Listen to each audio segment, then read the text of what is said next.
अपने आसपास की चीजों को देखिए, कितनी अलग-अलग तरह की हैं। कहीं मजबूत स्टील है, तो कहीं हल्की लकड़ी। पर कभी सोचा है कि ये सभी चीजें इतनी अलग तरह से पेश क्यों आती हैं? चलिए, आज इसी सवाल की तह तक चलते हैं। हाँ, तो सोचिए जरा इस बारे में। बस यही सवाल आज के हमारे इस पूरे विश्लेषण की जड़ है। ये सिर्फ चमकने या जंग लगने की बात नहीं है। ये हमें बताता है कि एकदम अंदरूनी लेवल पर ये चीज़ें एक दूसरे से कितनी अलग हैं, और हम पता लगाकर रहेंगे कि आखिर ऐसा होता क्यों है। तो अपनी इस पड़ताल को शुरू करते हैं उन सुरागों से जो हमें बस ऊपर से ही दिख जाते हैं। मतलब धातुओं और अधातुओं के वो गुण जो हमें सिर्फ देखकर ही पता चल जाते हैं। ये पहली झलक है कि कोई चीज क्या हो सकती है। तो देखिए, यहाँ एक सीधी सीधी तुलना है। एक तरफ हैं धातुएं, सोचिए चमकदार, मजबूत, जिन्हें पीट कर फैलाया जा सकता है। और हाँ, ये बिजली और गर्मी को आसानी से पास होने देती हैं और ठोकने पर टन टन की आवाज करती हैं। और दूसरी तरफ हैं अधातुएं, जो ज्यादातर इसके ठीक उल्टी होती हैं। ना चमक, ना मजबूती, और जरा सा जोर लगाने पर टूट जाने वाली। तो ये आघातवर्धता आखिर है क्या? जरा सोचिए, किसी चीज को हथौड़े से पीटा जा रहा है और वो बिखरने या टूटने के बजाय एक पतली, एकदम पतली चादर में बदल जाती है। बस यही है आघातवर्धता। और इस मामले में सोना और चांदी तो समझो चैंपियन हैं। उन्हें इतना पीटा जा सकता है कि वो अविश्वसनीय रूप से पतली बन जाती हैं। और अब ये देखिए, ये तो कमाल ही है। तन्यता, ये एक और कमाल का गुण है। इसका मतलब है किसी चीज को खींचकर तार बना देना। और ये फैक्ट तो सुनिए, जरा सोचिए, सिर्फ 1 ग्राम सोना, 1 ग्राम, उससे करीब करीब 2 किलोमीटर लंबा तार खींचा जा सकता है ना कमाल? ये दिखाता है कि धातुएं कितनी लचीली हो सकती हैं। लेकिन कहानी इतनी सीधी भी नहीं है। जैसे ही लगता है कि सारे नियम समझ आ गए, तभी एंट्री होती है कुछ रूल ब्रेकर्स की।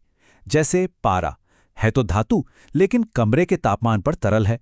या फिर आयोडीन है अधातु, पर धातुओं की तरह चमकता है। और ग्रेफाइट, ये तो कार्बन का ही एक रूप है, मतलब अधातु, पर बिजली का सुचालक है। तो इससे एक बात तो साफ है, सिर्फ बाहर से देखकर काम नहीं चलेगा। असली कहानी समझने के लिए हमें और गहराई में उतरना होगा।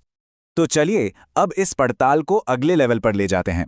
बाहरी रूप रंग से हटकर अब हम देखेंगे कि ये तत्व असल में व्यवहार कैसे करते हैं, मतलब रासायनिक तौर पर। यहीं से हमें असली और गहरी जानकारी मिलेगी। तो सबसे जरूरी बात क्या है? वो ये है कि किसी भी तत्व की असली पहचान, उसका असली कैरेक्टर, इस बात से पता चलता है कि वो दूसरे तत्वों के साथ रिएक्ट कैसे करता है। ये सिर्फ ऊपरी चमक धमक की बात नहीं है। यही वो चीज है जो हमें बताएगी कि कोई तत्व असल में क्या है। इसे समझने के लिए पानी के साथ रिएक्शन से बेहतर क्या हो सकता है? इसमें एक बहुत ही साफ पैटर्न दिखता है। देखिए, पोटेशियम और सोडियम जैसे धातु तो इतने रिएक्टिव हैं कि ठंडे पानी में जाते ही धमाका कर देते हैं। फिर आता है कैल्शियम, वो भी रिएक्ट करता है, पर थोड़ा आराम से। मैग्नीशियम को तो गर्म पानी चाहिए, और लोहा और एल्यूमिनियम, उन्हें तो भाप की जरूरत पड़ती है। और सोना चांदी, वो तो पानी के साथ रिएक्ट ही नहीं करते, एकदम शांत। तो यहाँ एक पैटर्न दिख रहा है ना, एक साफ साफ क्रम, एक तरह की रैंकिंग। तो अब वक्त आ गया है उस एक चीज का खुलासा करने का, जो इन सारे सुरागों को एक साथ जोड़ देगी। एक ऐसा कॉन्सेप्ट जो अब तक हमने जो कुछ भी देखा उन सबको एक्सप्लेन कर देगा। यही है इस पूरी पहेली की मास्टर की। और ये रही वो मास्टर की, द रिएक्टिविटी सीरीज, या कहें अभिक्रियाशीलता श्रेणी।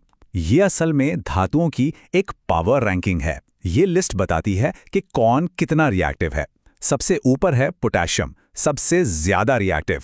और जैसे जैसे हम लिस्ट में नीचे आते हैं, रिएक्टिविटी कम होती जाती है। और सबसे नीचे मिलता है सोना, सबसे कम रिएक्टिव। बस ये एक लिस्ट सब कुछ समझा देती है। अब इस रैंकिंग का एक सीधा सा नियम है। एक ज्यादा रिएक्टिव धातु एक कम रिएक्टिव धातु को उसके सॉल्ट सॉल्यूशन से हटा सकती है। मतलब जो धातु लिस्ट में ऊपर है वो ज्यादा ताकतवर है। वो अपने से नीचे वाली धातु को उसकी जगह से धक्का देकर हटा सकती है ना? पूरा ताकत का खेल। चलिए, इसका एक क्लासिक उदाहरण देखते हैं। अगर एक लोहे की कील को कॉपर सल्फेट के नीले घोल में डालें तो क्या होगा? अब हमारी रैंकिंग के हिसाब से लोहा कॉपर से ज्यादा रिएक्टिव है। तो लोहा क्या करेगा? वो कॉपर को घोल से बाहर निकाल देगा और खुद उसकी जगह ले लेगा। नतीजा, कील के ऊपर कॉपर की एक लाल भूरी परत जम जाएगी और घोल का नीला रंग भी धीरे धीरे फीका पड़ने लगेगा। तो ठीक है, ये थ्योरी तो समझ आ गई, पर इसका असल दुनिया में क्या काम है? चलिए देखते हैं कि इस ज्ञान का इस्तेमाल खदानों से लेकर हमारी रोजमर्रा की चीजों तक में कैसे होता है। यहीं पर यह रिएक्टिविटी सीरीज बहुत काम आती है, खासकर जब जमीन से धातुओं को निकालने की बात हो। जो धातुएं लिस्ट में सबसे ऊपर है, यानी सबसे ज्यादा रिएक्टिव, वो अपने अयस्क को कसकर पकड़े रहती हैं। उन्हें निकालने के लिए इलेक्ट्रोलाइसिस जैसा जोरदार तरीका अपनाना पड़ता है। जो बीच में है, जैसे लोहा या जिंक, उन्हें कार्बन की मदद से निकाला जा सकता है। और जो सबसे नीचे हैं, सोना और चांदी, वो तो इतने शांत स्वभाव के हैं कि अक्सर कुदरत में अपने शुद्ध रूप में ही मिल जाते हैं। और इसी के साथ हम वापस आते हैं अपने सबसे पहले सवाल पर, लोहे में जंग क्यों लगती है और सोने में क्यों नहीं? जवाब अब हमारे सामने है, रिएक्टिविटी। लोहा उस लिस्ट में काफी ऊपर है, मतलब वो रिएक्टिव है, इसलिए वो हवा और नमी से फटाफट रिएक्ट करके जंग बना लेता है। वहीं सोना, जो लिस्ट में सबसे नीचे है, वो किसी से रिएक्ट ही नहीं करना चाहता, इसलिए वो हमेशा चमकता रहता है। तो एक तरह से देखें तो जंग लगना लोहे की कमजोरी नहीं, बल्कि उसकी ज्यादा रिएक्टिविटी का सबूत है। तो फिर जंग जैसी दिक्कतों का क्या करें? इसका एक बहुत ही स्मार्ट तरीका है मिश्र धातु या एलॉयज बनाना। ये कुछ ऐसा है जैसे दो या ज्यादा धातुओं को मिलाकर एक सुपर मेटल तैयार करना। ऐसा करने से हम उनके गुणों को अपनी मर्जी के मुताबिक बदल सकते हैं, उन्हें ज्यादा मजबूत या जंगरोधी बना सकते हैं। इसका सबसे बढ़िया उदाहरण है स्टेनलेस स्टील। देखिए, अकेला लोहा थोड़ा नरम होता है और जैसा कि हम जानते हैं उसमें आसानी से जंग लग जाती है।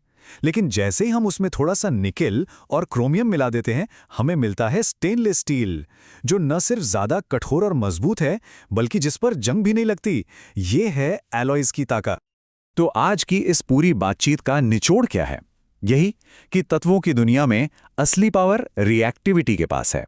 यही तय करता है कि कौन चमकेगा, किसमें जंग लगेगी, किसे जमीन से निकालना पहाड़ तोड़ने जैसा होगा और कौन आसानी से मिल जाएगा।